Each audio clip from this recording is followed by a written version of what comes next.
Hi, my name is Tanya Yancheson. I work for student housing. I'm also an alum of Channel Islands. Did my both bachelor's and master's there. I work for student housing as the interim lead coordinator of conference services and marketing initiatives. And these housing Q&A sessions are designed to be an informal, free-flowing session where students and their supporters can come in, ask questions at their leisure and depart whenever is convenient for them. We're here to just be able to help support and guide you in your journey for not only continuing your education, but also finding a residential community that fits best for you. Pause our recording, so you'll probably get a little notice saying, do you ask to be recorded? So sorry about that. We try to make sure we have all of our responses uploaded to YouTube. So anyone that's not able to attend the session can continue to get the information. But we are looking for capacity around 800 to 900. Whereas before this year, we were at capacity of 200 to 300. So we will have more students living in housing, but we won't necessarily have it fully packed. Whereas in like Anacapa, it's unlikely we will have doubles in those rooms since they're much smaller, where in Santa Cruz and Santa Rosa, they're a little bit more designed for the 2 people capacity. And so we are likely to have those as 2 people. Does that answer your question fully, Melissa? Yeah, it does. Thank you. You're welcome. Oh, I also have another quick question. Sorry. Yeah, go ahead. So my freshman year I dormed at CI, but my sophomore and junior year I haven't, and my last year I'm planning to. So since I already had applied before for housing, would I have to reapply or just? Yes, so every housing application year is separate. So you would still need to reapply. Our housing application is live. So when you log into My CI and you go to My Housing as the box in your portal, then you can go ahead and submit your application for the 2021-2022 academic year. And they are year-long licenses, just to keep that in mind. Okay, thank you. And the application opens on the 12th, correct? Yes. Oh, I thought it was live, but you know what? It might have had a little bit of a delay. So let me get back, because I know we're meeting with our vice president today. Actually, they're our director's meeting with her right now. And so it is, yes, it have been extended to the 12th. Okay, thank you. Trying to have it open by the 1st, but I know we had a little bit of a delay. So I would say, yeah, because if you're not seeing it on your housing portal when you log in, then it'll come live on the 12th. Mariah, do you have more information on that? Because I know you were working with Rachel a little bit. Rachel said that the housing application would be open the week of the 14th, so next week. Okay, perfect. Thank you so much for that. And then Blaine asked a question. I will be a 4th year and looking at studios and 2 bedrooms with 2 people at Town Center. Is there a lot of availability, and when will the prices be updated? So pricing will be updated when the application goes live, and it'll be embedded in the application. We'll also then, once the application goes live, we'll be updating it on our website. And then in terms of, so you're looking at studios and 2 bedrooms in Town Center. So there is not a lot of availability. It definitely is first come, first serve. And then it does, you being a 4th year, you're going to have more priority than our 3rd year students. But it really depends on making sure if you submit your housing application right when it opens and you make all your payments on time, then your likelihood of having that availability is very high. But it is a first come, first serve process. We only have a very small handful of 2 bedroom apartments. And then we have some additional studios as well, but not a ton. Our full capacity up there is about 100 people. So it does fill up quick with our seniors, but definitely go for it. And then if for some reason you don't have availability in Town Center, you would be able to have availability in Anacapa. And then we do also have a period in which if you wanted to cancel with no penalty fee, we'll have that posted. And then if you even wanted to wait till later in the process and cancel later with the penalty fee, it's about a month prior to move-in, which that penalty fee would still be there. But if you wait till closer to a month or more prior to move-in, or sorry, a month or less time prior to move-in, then you would be bound to a portion of the actual fees associated with the license agreement. So you definitely want to keep in mind at those cancellation timelines. And then Eric, you had a question. And then we'll go to you, Angelina. My daughter is going to be going to, you can hear me okay, right? Yes, perfect. Thank you. Okay, good. Yeah, so my daughter's going to be an incoming freshman, and it sounds like there's going to be limited occupancy in those dorm rooms. Is it guaranteed that once I fill out the application, I submit the money, that she will have a place to stay, or how does that work? Yeah, so in the past, pre-COVID, we were able to have a guarantee in housing. Since we've had limited capacity, we haven't been able to quite guarantee it, but I will say we haven't had to turn any away. Even in our limited capacity, it just all worked out. Where our capacity is raising, if you submit your application in time, you make all your payments in time, we pretty much are able to guarantee your housing. We do have a priority list. So the way that works is our students that are housing insecure or have accommodation needs are given priority, but that population of students is nowhere near to what our full capacity is to allow for housing. So then our next tier is when we start going to, you applied in time, you met all your payments in time, and then it starts going up where our final prioritization tier is where if you applied late or you made your payments late. So as long as you make everything in time and you apply before the housing application deadline, then yes, it's pretty much guaranteed. We've never had a case where we haven't been able to guarantee under those stipulations, even with minimum occupancy, just because of how our students and their families sometimes navigate the application process. We tend to get a lot of people that apply either right before the deadline or sometimes after. And then they just kind of take that chance if we have occupancy available. Right. And then obviously some things are probably going to are still in flux and changing with all the numbers reducing. And I'm sure you're still planning things. They are, and we yeah. probably will be leading all the way up to it. So we'll have more of these sessions to give more updated information, especially as the application comes out. This is kind of that pre-teaser to where we're going, but we do have a lot of good news from the CSU in terms of, and even just through California, being able to have a lot more things opening. Now, we haven't determined whether we would be with no face coverings, or anything like that. We are still spacing out our classrooms and still prioritizing certain levels of personal protection equipment and things like that. But as far as capacity and usage of space, that's going to be a lot more lenient as we go into the next academic year as it was to this year. Okay, great. Thank you for the answer. And then I have a secondary question real quick. Yeah. Being the needy parent that I am, my daughter she's anaphylactic to peanuts. So yes. I don't know what the floors look like for allergies or special accommodations and things like that. How does that work?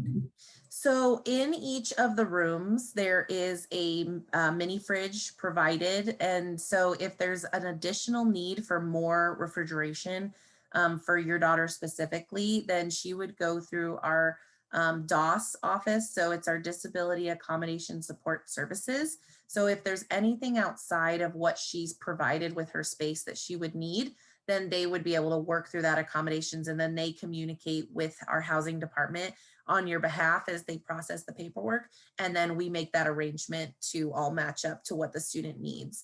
In Santa Rosa, they do have a full-size or not a full-size kit. They have like a mini kitchen. It doesn't have cookware surfaces, but it has a microwave, a full-size fridge, a sink.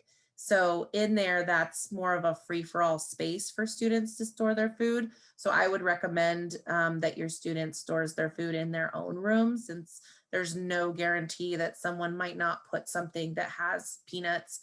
Or we've also had students with severe gluten allergies where we've worked with them to have their own provided fridge space. And then it's definitely something I would recommend she might want to share just with her RA to make sure that as they plan events and bring food and things like that, they just make that accommodation for the student. And then it is something we'll note once the student goes through the process. There's a section on the housing application where you can alert us of any any kind of medical needs. So we do have a note in that section, should anything occur. I've also been on the role of our emergency response services and housing, and we have had the gamut of different things come up. And so it helps us to monitor that and make sure if there are emergency services that are needed, we're able to get it to the student as quickly as possible in the manner in which it meets their specific medical need, if there were to be an allergic reaction of any kind. Same thing with, we've had students that need separate fridges for EpiPens, things like that. That's all done through the DOS office, our accommodations office on campus. Great. And then as far as like roommates go, it sounds like, I know you answered that previously with the senior housing. It sounds like you're going to try to accommodate rooms, individual rooms so roommates aren't going to happen right away, is what you're saying. We might have some spaces that have roommates, but definitely everything will for sure be able to be, we'll have a lot of single room options, but we are going to allow some double accommodation. So that could be doubles in Santa Cruz, Santa Rosa are most common, since the other spaces tend to be a little bit different. But even in like for Santa Rosa, it's likely they could have a roommate, or they could have maybe just be next door to someone. Okay, perfect. Capacity for each pod for our incoming freshmen is 39, but we're probably going to be shooting more for around 20, where there's going to be half of the floor in single rooms and half of the floor in double rooms. Okay, perfect. Thank you so much. Very You're thorough welcome. answers. Really appreciate it. Oh, of course. And we look forward to seeing your daughter in the fall if everything goes as she's hoping. Super excited. Yeah, she's super excited. So. Oh, great. We're excited too. We're so excited. We're going to see her and just be overjoyed to be back in person. So thank you Awesome. so much. Thank you so much. You're welcome. And then Angelina, you had a question. Her question was, do you know when they are going to announce whether classes are in person or not? I'm not exactly sure. So Tanya, if you. So yeah, I know that we are, it should be coming out, I believe, any day from a campus level when the classes are going to be posted, because our students and Mariah, I'm not sure if you have heard much from your peers that when registration is. I know it's coming up, and that's when a lot of the classes will be updated. I do know that we are planning on having a lot more in-person classes, but I have been shared that our larger lecture halls would still remain online. So what you're most likely going to see is your science classes, your science lectures and labs are likely to be in person. Your classes that once you start getting into the larger lecture halls, that's when you're looking at like Sociology 100, Anthropology 102, Psychology 100. Some of those large lecture hall entry-level classes, those may remain online. But when you're looking into some of the smaller courses of like history, art, chemistry, biology, business, those are likely to start returning to in person, but it will still be a blend of hybrid, just much more in-person classes being offered, but at a smaller classroom capacity, because we are still trying to space out desks. We're just kind of following, as you all I'm sure are following in your counties, the day-to-day changes of whether it's 6 feet or 3 feet, and then we just have the additional nuances of making sure to adhere to those guidelines as it goes towards a residential component with multiple people. But we are working regularly with Ventura County Public Health. We are communicating with them pretty much weekly, as well as the Chancellor's Office, who's communicating with the state of California on the regulations that we have. So we do anticipate over the next couple months to continue getting more information, especially as we get closer to June and July with reaching herd immunity with the state. But it's looking good. We're getting better and better news every day. So we're getting more and more excited. Awesome. And then Blaine, I see you had a question about virtual tour or in-person tour. Were you talking about what tours you could take advantage of now?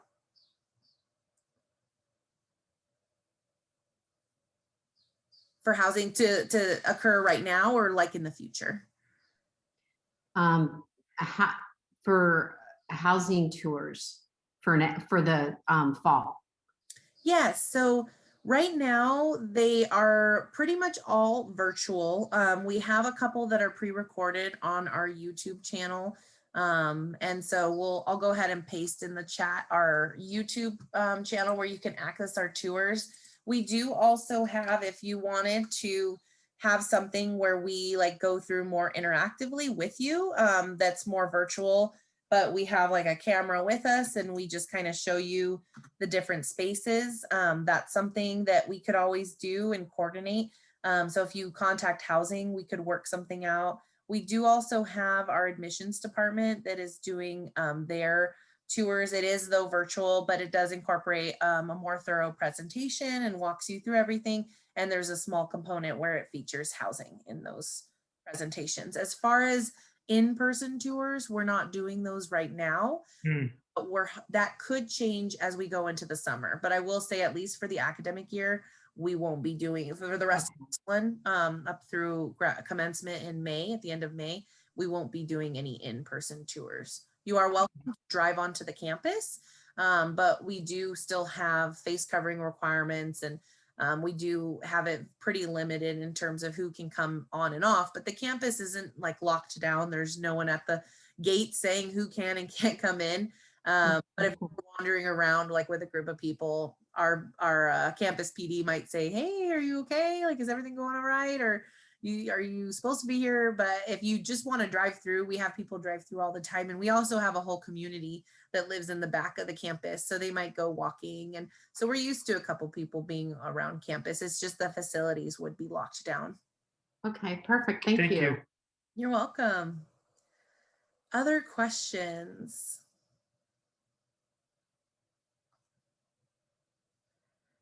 And then I'll go ahead and post, just so you have it too, our housing page. We also have our updates that we've been providing as we go through to our COVID-19 and recent updates. So this is what will heavily update. Right now it says fall 2020 because we're still working on the details as we get closer to releasing our application for fall 2021. But this will give you an idea at least of our priority list. So when you go to the fall 2020 COVID updates page, this has our accommodations and our past rates. Our rates aren't likely to go up much, if at all, because I know as a campus, we're really trying to kind of keep most of our rates stagnant, because we're just trying to understand that everyone's going through a lot right now, and a rate increase isn't the most ideal for anyone when they're trying to transition back into the living environment. So it's unlikely our rates would change, and if they do, it would be relatively small. I do know that. And then in terms of if you scroll down on that specific for the COVID updates, under housing application information, when you see the list 1 through 7, that was our basically priority list for providing occupancy to people who applied. And so this is going to be very similar. The dates will change slightly because we're in a new application period. But this gives you an idea that as long as, like, if you have an in-person course, which is going to be much more likely for most of our students, you'll have priority.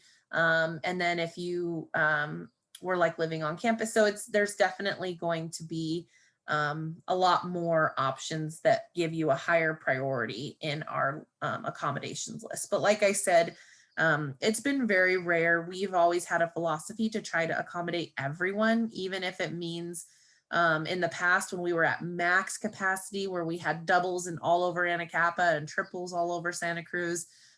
We sometimes would have students that applied late and they might not have gotten their room until 3 weeks into the school year, but we were still able to provide housing. So our goal is always to provide housing to anyone who wants it in where we can within our means.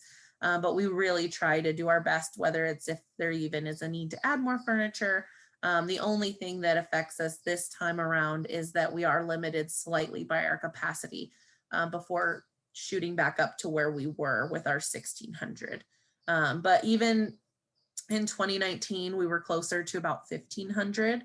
And so being closer to like 800 or 900, that's where it'll be more impacted by not having as many doubles in Anacapa and then having more, there will be kind of a 50-50 of single and double rooms, whereas before in Santa Rosa, it was almost all doubles, and in Santa Cruz, it was almost all doubles with some triples, to give you an idea when we were at that 1,600 capacity. So it won't be a huge drastic difference. If anything, our accommodations going to look very similar to back when I was in school, living in housing myself, back in like 08, 09 time. So it's still a nice accommodation, but it might mean that if you're not jam-packed with a bunch of people in your bedroom, that you'll want to make sure that you make that effort to really get the most out of your college experience that you're looking for, and meet your neighbor down the hall and connect with your RA. And your RA is really going to be that person that helps connect you with everyone, not only on the floor, but also within the community and resources. So if there is anything you do need assistance with, they're definitely your person. And we have one RA per floor grouping. So each RA has anywhere between 20 to 40 residents that they support. And Tanya, the priority deadline, is that June 30th? I don't believe we have officially communicated that. It'll go when the application comes out, but it's usually around that time. We try to match it with the intent to enroll deadline. We do have a few dates established. We were still working on establishing for those that are interested in our living learning communities. These are mostly prevalent for our incoming freshmen, but we do also have a transfer themed community. But that deadline is still in the works. However, we do have other deadlines that have been established. So I was going to try to pull those up. I know our application release was a little bit delayed. So that's why we're aiming for the week of the 14th. Okay, so as of right now, for our returning residents, our fall 2021 housing application deadline will be May 21st. Now keep in mind, once the application opens, those will have the official deadlines, but this is where we're aiming for right now. Our deadline for new residents to submit all their documents regarding accommodation requests will be June 7th, 2021.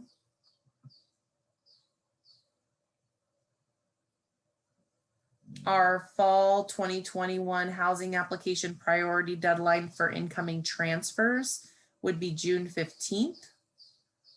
Our 2021-2022 academic year housing application deadline for new students, incoming freshmen, would be July 1. And if you wanted to submit any dining plan exemptions for dietary or religious reasons, that deadline would also be July 1. And if you are opting to request a payment plan for tuition and housing, that needs to be requested online by August 17th. So we'll have all these deadlines posted to our housing website, as well as it'll be embedded within the application. But just to give you an idea, those they're unlikely to change much. And we did have a change mid-application period last year to accommodate just all the changes we were experiencing in relation to the pandemic.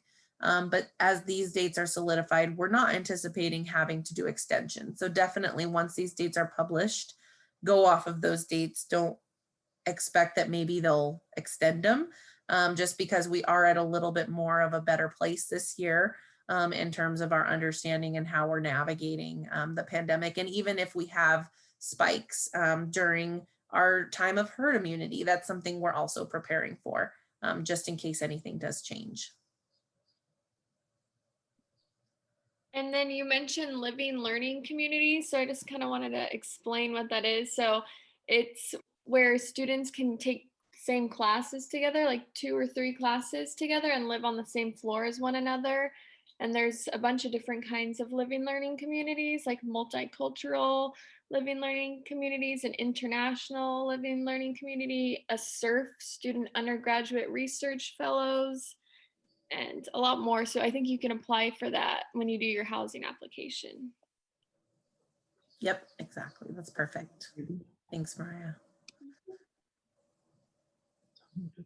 Any other questions we can answer for you all today? And we'll continue having these sessions. So if you're like, I want to pop into a future session, feel free to register for as many or as few as you'd like. We'll continue being here just like this to answer any questions that you have. I have a question. It's actually our son that's going to be going there, and he is the senior. And so we were looking at the town center and then the Anacapa Village. And does it tend to be that at the town center, those are people that have been living on campus for a while, and Anacapa is for more new people coming in? It does tend to kind of be like that, but mostly it kind of is like that just because of the deadlines.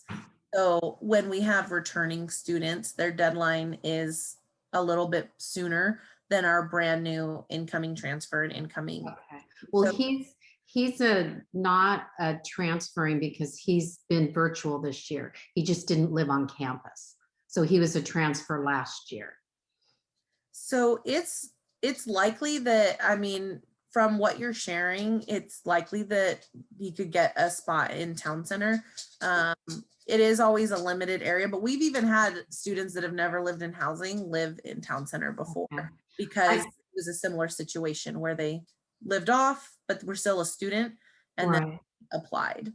I guess my question was that being that he'll be a senior and at some new school, is he more likely to have better opportunities to meet people at Anacapa, versus town, just because the people are more settled at town? That's a great question. And Mariah, if you want to kind of talk about the style and set up a little bit of Anacapa, but I will say with town center is not, so we have like the lower level of the village, which is Santa Rosa, and then we have Santa Cruz next to it, and then Anacapa across the street. Town center is a little bit farther. It's behind our library. And so that is something that we have had students struggle with in the past, because unless they've really built up that friend kind of pool, or they're really actively engaging in their relationships within their classrooms and the people on their floor, sometimes there is a little bit of distance. It's not a lot of distance, but just any kind of distance does often impact our ability to relationally connect. Right.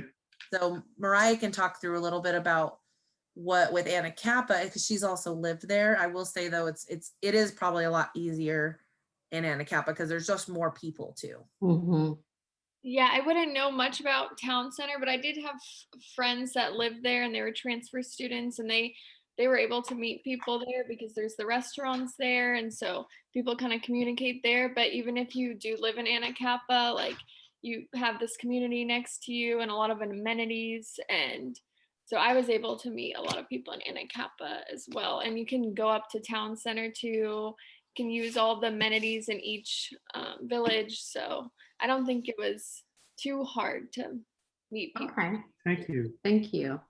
And ultimately, it kind of too depends on, really analyzing who you are too. Like for example, when I lived in housing my first year, I was a lot more reserved. So I struggled a little bit finding my social pool. But then as I started to build that, once it starts, it's kind of like a domino effect. Then you start you go to events, and you really start building up these networks, especially if you stop by your neighbors. It had gotten to the point where we were doing travel communal dinners where each room would cook for us a different night. We would all just spend time together. So it kind of depends on what you put forth into it. And so if it might be a little bit harder for you to put yourself out there, it doesn't hurt to then physically put yourself in a place where there's more people, because it'll Right. Thank you. Yeah, of course. Any other questions?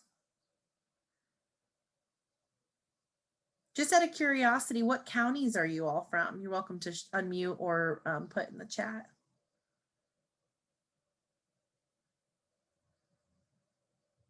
Okay, LA County, Riverside, not too far. Awesome. Santa Barbara, cool. So all of our neighboring counties. That's awesome. And that's another thing too, when you think about living in housing, like when I came to first live in housing, no one from my high school went to CI. And I just didn't know anyone in the area. And so I really was leaning towards like my RA to get me connected, or I would just go out and explore. It's a really great opportunity now where our bus is free. Back in the day, it wasn't. So I didn't ride it as much, but it is now for all students and staff. And so you could just hop on the bus. And if you are an early morning person, they have a really great farmer's market in downtown Camarillo from 9 to noon on Saturday. And so we actually did that a couple times with like an informal event, but you could also just hop on the bus. It drops you off right at this train station, which is about 3 to 4 blocks down from where the farmer's market is. And they have everything from, eggs, cheese, bread, all the vegetables, juices, flowers, little gifts, things like that. And it's developing a lot more and more. They've gotten a lot more places to eat in downtown Ventura, and it's really starting to be a more lively community area as well. Yeah, I would definitely say that the collection in Ventura is a cool place to go. There's so many restaurants and like a movie theater and shops, and you get to walk around. It's really pretty and all new. It's not too Yeah, and they decorate a lot. So if you ever want, right now especially, all the streets are filled with beautiful outdoor patio furniture and lots of lighting. So COVID has also been, if you're more of a like to hang outside, a little bit of a blessing in disguise, because it's created a lot of community atmosphere that's outside. Same thing with if you go to downtown Ventura. We definitely recommend our students explore Ventura County just because there's so much in it. Like we're just even going to Point Magoo Beach, which is about 10 minutes away from the campus. If you're a beach person, that's a really great beach that doesn't often get crowded because most people stick to Hollywood Beach or over at Ventura Beach or Silver Strand. But definitely talk to the staff and the students that have lived there before, because they have a ton of recommendations. And then if you have any questions even now of like, hey, we're going to be up there in a couple months, where should we go to eat? You could always reach out to Mariah or I, like we always have all these different recommendations, and we will also post different things on our Instagram, especially as it gets closer to move-in, with reminders of where you want, if you want to bring your family to eat out here or check out this activity while they're all visiting for either move-in or commencement. And so Mariah, do you want to just put in our Instagram handle in the chat? Because that's where we communicate a lot of things. Everything that does go on Instagram though also does go on to our Facebook and Twitter. So if you don't have Instagram and you have a different social media platform, we also post it there. And then, yeah, we also have posted hikes that we have on campus. You can check those out. And yeah, this is the Instagram. Thank you. Yeah, definitely check out our YouTube channel as well.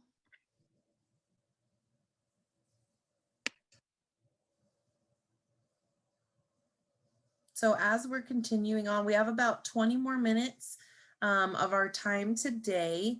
Are there other questions that we can answer for you, or anything you'd like us to describe or talk more about? Maybe not a specific question, but anything we could go into more detail. Yes, Melissa. So I was wondering, because of COVID and everything, and because a dorming situation is going to be a little bit different. Does that mean like the prices for dorming are going to change, or are they going to stay the same? So what will give you a good idea is if you go to that COVID updates page link. So what we had done is we had to modify our pricing slightly because we didn't want to penalize those that were in Santa Cruz. If they weren't able to do a double, then we didn't want to charge them a single rate if the double wasn't even a possibility. So we ended up charging, even though everyone was in a single room, we charged them the double rate. And so you'll see on there, it says single double. Whereas now where we're looking at being able to provide both singles and doubles. So what you're likely to see when our housing application comes live is that double rate. That what you're seeing that says single double, that's our double rate. So single would be a little bit higher. I believe it's around 1,000 of an increase when you start jumping between single and double. Per village capacity, like per each one, because then there's double and single options in Santa Rosa that are going to be a little bit different than the single and double options in Santa Cruz Village. Anacapa is likely to stay just single, but Town Center may have both studio singles, and then we may offer a double in Town Center. We're still determining that aspect, but our rates will be relatively similar just with the double rates. If you are planning on being in a single room in Santa Cruz or Santa Rosa, start adding mentally about 1,000 to that. We'll give you a better idea of what it possibly could be, but we haven't officially posted them yet. So when the new application comes out, for example, like at the Anacapa Villages, where it says a single or double and then like two singles, all you're going to know is if you want a single or a double, and you won't know till down the road if it will be a double. Is that, or will it be known on the application? It'll be known on the application. Okay. Okay. So next week, when that comes out, the week of the 14th, you'll know for Okay. sure. Yeah, and that's one of the reasons, honestly, to be fully transparent, that we've had a delay. We wanted the application open closer to the 1st, but because we weren't able to fully get different explanations to where we were going as California and Ventura County. We just moved to the orange tier today. There was still a lot of moving parts. They wanted to hold off a couple weeks till we got more information. That way, when we established our rates and we established our accommodation types, we weren't going to have to go back on it. That's actually why. But they will all be posted within the application. They'll be on the website. There's probably going to be a lot of activity happening just on our social media websites all leading up to next Monday, because then we're going to be really pushing, just getting that information disseminated out and making sure our rates are really transparent. But it's the first couple pages of the application. The first couple pages are a lot of text, very text heavy, but it gives you all of that information that you're looking for. This is a little bit of a difficult question. And so I hope it comes out in the way I'm meaning it with our environment today. Our son was at USF, and he was placed in a room with 2 other international students that English was not their primary language. And that was a difficult situation as far as him immersing himself with his roommates. Is the process of matching roommates done pretty carefully? Yeah. So, and Mariah, feel free to jump in if you want to talk a little bit about that process. But when you fill out your housing application, you fill out a very detailed portfolio, and then you can also provide a description, almost kind of like a dating environment where you have a little bio, and then you will be put forth in this pool of all these students' bios, and then you pick from other people that you're like, oh, I really resonate with what they say and their interests. I'd like to room with them. Oh, okay. That's great.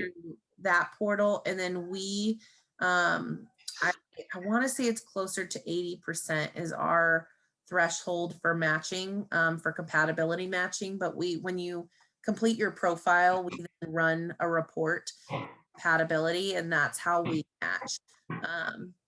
And so it also depends too, if you select either an assigned gender or an all gender space, if you're where you're living. And then you can also put in your bio if you're looking for, if you really want to focus on like similar things. So like, I'm really into gaming. I'd love to live with someone that's into gaming. I really love surfing. I'd love to be able to live with someone that surfs. And we do have international students and that do live with the rest of our students. It's a smaller population of students that we have. And so, but it's an immersion, it's an immersion platform in terms of how we assign students, but it does go based off of compatibility. Now, if there were any concerns in terms of just difficulty, whether through communication or just difficulty connecting, we would definitely want the student to work with their RA, and their RA can be a lot more heavily involved in those connections.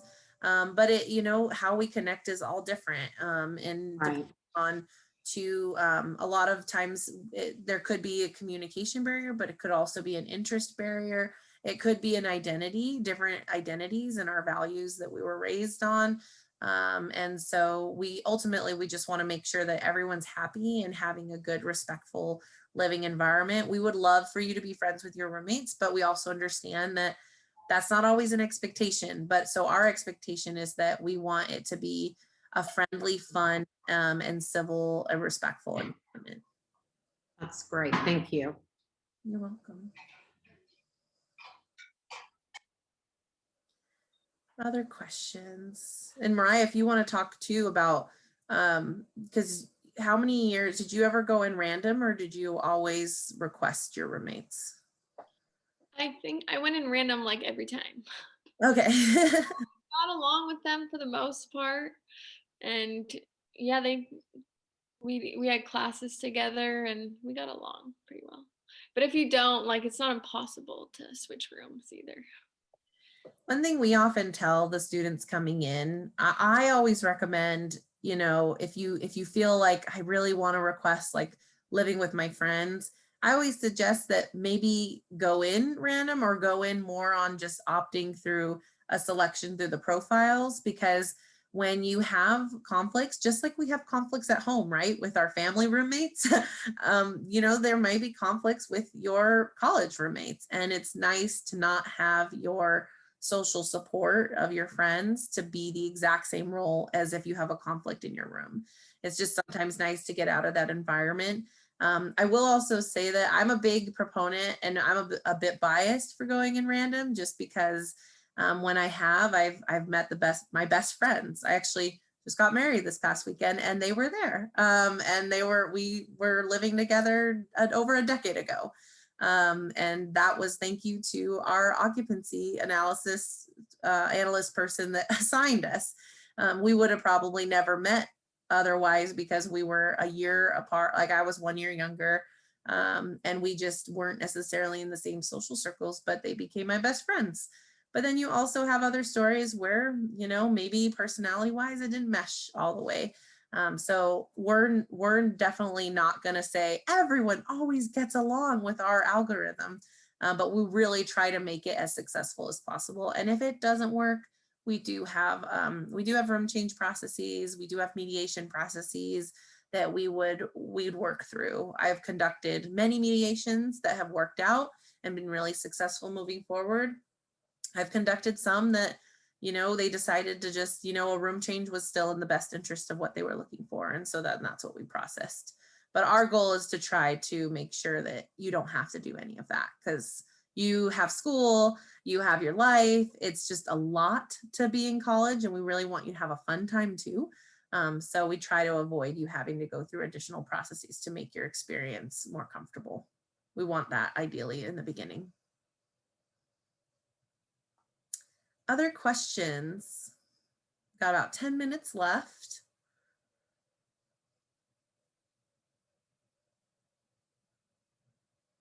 I have a question. So I know you talked a lot about this already, but I'm just like, I'm still a little bit confused. So I know for Anna Kappa, there's a double, like the bunk bed, correct? That is, if we do allow Okay. for doubles in Anna Kappa, yes, it's a bunk bed, because there's not enough floor space to put them detached. But it's likely that most of our Anna Kappa occupancy will be singles. Okay, thank you. Yeah, I don't know if we'll be offering doubles, but if we do, it's a bunk bed.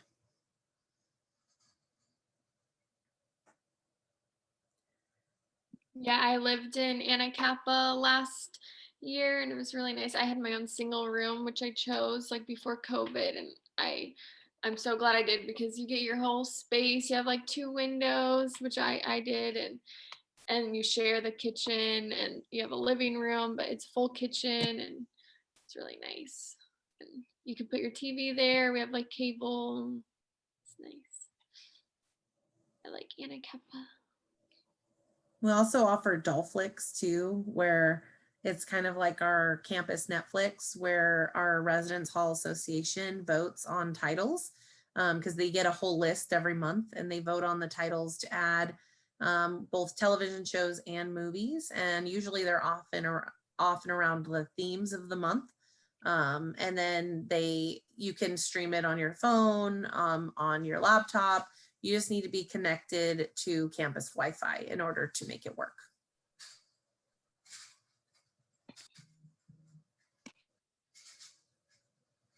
Other questions as we start to wrap up? I want to thank you all so much for your time today. I know being here and hanging with us through the different questions. I know it's kind of a free-flowing environment, but we really appreciate you being here, and we hope that you're excited. We know that this is an odd time still. I mean, we never thought we'd be here when we started having to close things down last March. I thank you all for just hanging in there, staying committed to your education and considering living on campus. We hope that it's been going well for you. I know that this has been a rough time for everyone in different ways, shapes, or forms just in the last year. And so please know that we are thinking of you. We're thinking of our past, our current, and our prospective students. We know that this is not easy. And so we thank you for just hanging in there and sticking with your education, because it's hard to stay focused when you have so much going around externally. I also serve as our primary handler for our housing dog. This is a new initiative that not a lot of campuses actually in the state of California, or actually internationally or nationally as well. It's a newer initiative that our previous president started, Dr. Beck, who actually is now the president at CSUN. But we have a housing facility dog named Lonnie. He is an English lab. I can actually paste his website, because he will be back and able to be checked out for the next academic year. But this past year, we weren't able to have, we were up until March, but then we had to postpone people checking them out. But students can check them out they just have to go through a certification program, but then you can walk him, and he's an awesome dog. But if you really like dogs, that's a great way to get your animal fix when living in housing, since we only allow service and emotional support animals. He is a cutie, and I can take my virtual background off if you want to see him live. Let me see. Go ahead. Lonnie, come here, baby. Come here. Can you get up? So this is Lonnie. Hi, bud. Want to say hi? Yeah, look at the camera. You got your toy? Where's it? Can you get it? You want to come say hi? Hi, Lonnie, look at the camera. Look at the camera. But he's precious, and he's a big lover. So he's really excited to be back on campus working with the students. If you register for the links through our connecting with our housing staff, connecting virtually with HRE portal embedded within our main page within housing, you can sign up and register for more sessions like these. Thank you so much for joining us today. Lonnie. Bye.